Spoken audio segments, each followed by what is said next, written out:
অবশেষে কোপা আমেরিকার কোয়ার্টার ফাইনালের আগে স্বস্তিতে আর্জেন্টিনা। অনুশীলনে দারুণ পারফর্ম করে দেখালেন লিওনেল মেসি। টেক্সাসের হিউস্টনে কোপা আমেরিকার কোয়ার্টার ফাইনালে আর্জেন্টিনার প্রতিপক্ষ ইকুয়েডর। আগামীকাল বাংলাদেশ সময় সকাল 7টায় শুরু হবে এই হাই ভোল্টেজ ম্যাচটি। আগামীকালের ম্যাচে কঠিন শক্তিশালী হয়েই মাঠে নামছে মেসি বাহিনী। বিস্তারিত থাকছে প্রতিবেদনের বাকি অংশে।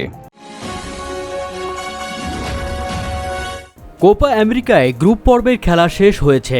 আগামীকাল শুক্রবার থেকে মাঠে গড়াবে কোয়ার্টার ফাইনাল, যাকে সামনে রেখে হিউস্টনে গতকাল অনুশীলন করেছে ডিফেন্ডিং চ্যাম্পিয়ন আর্জেন্টিনা। এবারের আসরেও তারা 3 ম্যাচ জিতেই কোয়ার্টারে উঠেছে।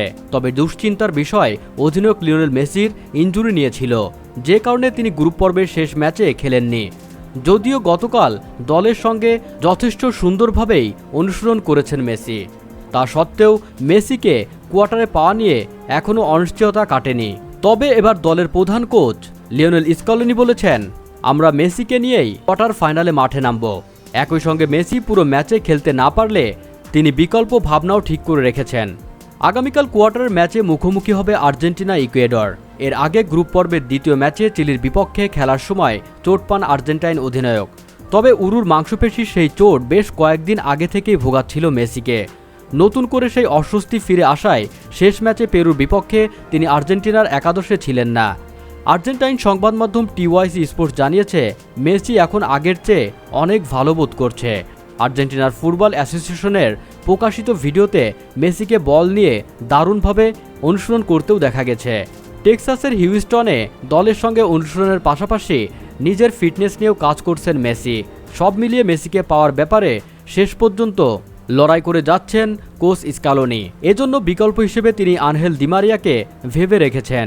টিওয়াইসি স্পোর্টস বলেছে, যদি শুরুর একাদশে মেসিকে রাখার সুযোগ না হয় তবে প্রয়োজনে তাকে বেঞ্চে থেকে মাঠে নামাবেন। আর মেসি বেঞ্চে থাকলে দলের অধিনায়কত্ব করবেন ডি মারিয়া। আর্জেন্টিনা দলের কোচিং স্টাফরাও নাকি মেসি ও মারিয়াকে একসঙ্গে খেলতে চান না।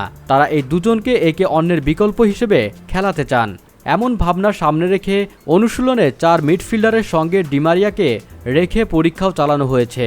যদিও ইকুয়েডরের বিপক্ষে আর্জেন্টিনাকে এই ফরমেশনেই খেলানো হবে কিনা সেই নিশ্চয়তা পাওয়া যাচ্ছে না। তবে বিকল্প যাতে ঠিক থাকে সেটাই ভাবনা কোচের। মিডফিল্ডে Rodrigo De Paul, Alexis Mac Allister ও নিকোলাস গঞ্জালেসকে নিয়ে কৌশলী পরীক্ষা করা হয়েছে। তবে নম্বর 9 পজিশনে কে খেলবেন তা নিয়ে কিছুটা সংশয় রয়েছে। লাউতারো মার্টিনেজ ও হুলিয়ান আলভারেজের মধ্যে একজন। আবার মেসি যদি শুরুর একাদশে না থাকেন তাহলে দুজনকেই একসঙ্গে দেখা যেতে পারে। আরও একটি বিষয় ভাবনাতে রয়েছে কোচ স্কালোনির।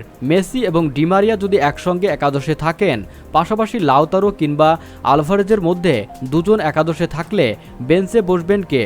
সেটি হতে পারেন নিকোলাস গঞ্জালেস। আবার একইভাবে ডিপল ও ম্যাক অ্যালিস্টারকেও সঙ্গে মিডে আসতে পারেন অ্যানজো ফার্নান্দেজ কিংবা লিয়ান্দ্রো পারদেসের একজন।